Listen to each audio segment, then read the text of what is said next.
Invincible 1 is a near perfect season of television to me. An expertly adapted story with an all-star cast that managed to please longtime fans and newcomers alike. I don't think it's an understatement to say that Invincible had a stranglehold on pop culture in 2021. Aside from Amber and the animation, there is very little to criticize here, so myself and every other fan on the planet was frothing at the prospect of Season 2. We've waited long enough, it's finally here, the Invincible 2 premiere. Season 2 starts with a dark, alternate showcase of what it would be like had Mark chosen to join Omni-Man instead of oppose him. It's just as bleak as you would expect.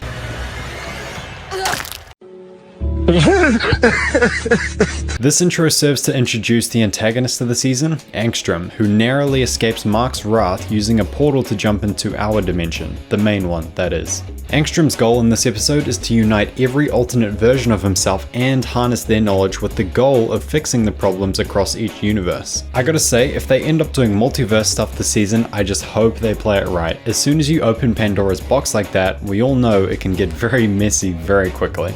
Over to Mark though, it's clear the trauma of finding out your dad is secretly Space Hitler hasn't gone down very well. A cute montage of him doing day-to-day teen superhero stuff is clear that more than anything, he is desperately seeking distraction. He wants to feel like he's making a difference, but is plagued by PTSD and a conscious effort to subdue his emotions. This is seen most clearly when members of Battle Beast's gang that previously whooped his ass are caught in a heist. Mark's initial reaction is rage, of course, followed by harrowing images of Omni-Man's fist drenched in blood, and Mark decides to stay out of the fight altogether, leaving it to the cops to clean up. Even though he won't admit it, Mark is terrified he could turn out like Omni-Man. The person who will admit it though is of course Seesaw, the best character in the whole show. Mark is desperate to get back into the field and wants Seashell to endorse him, give him real missions. Cellphone makes it clear that he doesn't think Mark is ready, telling him to take some time off. I like the implication that Sawdust doesn't fully trust Mark, understandably so, keeping him at arm's length and treating him like a live bomb that could go off at any moment. He empathizes with Mark and is in no way demeaning, but he understands that he needs to do whatever it takes to keep Mark under control. It reminds me of the scene from The Boys where Butcher cusses out Ryan and tells him he's a terrible person, despite the fact that Ryan is basically a nuclear bomb in the making.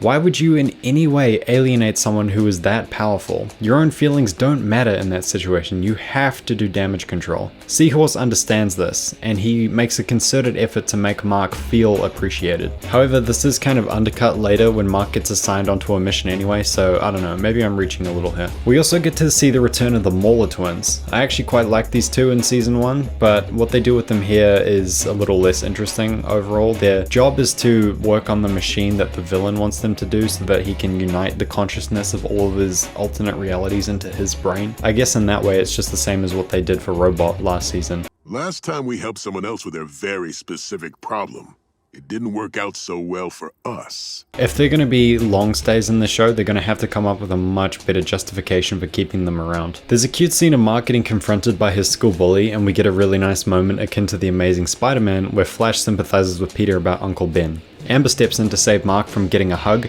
and to talk to him about Omni-Man. I gotta say, they have a lot of work to do to make Amber a likable person, but she seems okay so far. To me, having her play a support role and her actually being a supportive girlfriend will go a long way. Of course, best case scenario, Mark and Eve end up together because she is clearly best girl. Overall, this is a pretty strong first episode. It's hard to tell if the main problems from the previous season have been remedied or not, but so far everything is in order. Honestly, it's just a blast to be back in this world after so long, and I am definitely looking forward to what's coming next. But that's all I got. Feel free to argue with me in the comments, and I'll see you in the next one. Goodbye.